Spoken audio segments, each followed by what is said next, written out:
গোটেই north east ফেষ্টিভেলৰ তেওঁ আয়োজক প্ৰতি বছৰে জুবিন গাৰ্গক লৈ যিদৰে গোটেই এই যিটো ফেষ্টিভেলটোক লৈ এক প্ৰকাৰ ৰজন জনাই থাকে আৰু সেই ফেষ্টিভেলখন এইবাৰৰ বাবে জুবিন গাৰ্গ আধৰুৱা হৈ গ'ল মানি ল'ব পাৰি একদম একদম নোৱাৰে আপুনি ভাষা নাই যেতিয়া শুনিছোঁ নহয় তেতিয়াৰ পৰা মানিব নোৱাৰোঁ একদম মানে কি ক'ম আৰু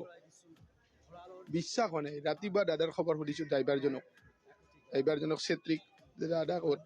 দাদা আছে আহিব নেকি কেতিয়া কৈছে ছিংগাপুৰত আছে বৌ শুক্লেশ্বৰ মন্দিৰত যাব ৰাতিপুৱা সুধিছোঁ আৰু অকণমান দুপৰীয়া সময়ত এইটো খবৰ পাইছোঁ কি ক'ম মই যেতিয়া দেখে তেতিয়া মাত এষাৰ লগাই যায় ঘৰখনৰ পৰাই ওলাই গৈছিল জুবিন দা যোৱাৰ দিনাখন দেখা নাই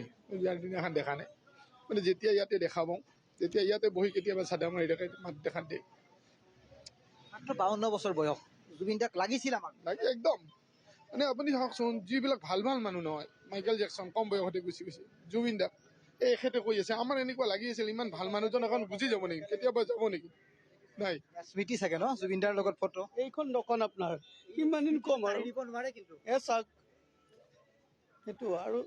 নিজৰ ঘৰৰ আছে আপোনাৰ দেখাইছোঁ এই আমি ভূপেন হাজৰিকাৰ 100 বছৰ যি মৃত্যু জয়ন্তী পালন কৰি আছো আৰু 100 বছৰ ভূপেন হাজৰিকাৰ আমি জন্মদিন পাৰ কৰিলো আৰু জুবিন গাৰ্গ আমাৰ মাজৰ পৰা নাই সেইটো মানে কি ভূপেন হাজৰিকা গৈছে আমাৰ ভূপেন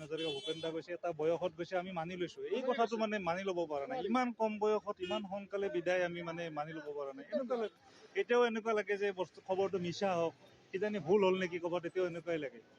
খুব মানে অসহনীয় আৰু মানিব পৰা নাই সুস্থ হৈছে আমাৰ ঘৰখনৰ ওচৰত হ'ব লাগিছিলে তাকো বিদেশত দাদা কেনেকে বা আছে জুবিন দা আজিলৈকে মানিব পৰা নাই কথাটো আৰু প্ৰভাত সিং ভিতৰত পৰিৱেশ দেখুৱাওক আৰক্ষীৰ শীৰ্ষ বিষয়াসকল আহি উপস্থিত হৈছে জুবিন গাৰ্গৰ যিসমূহ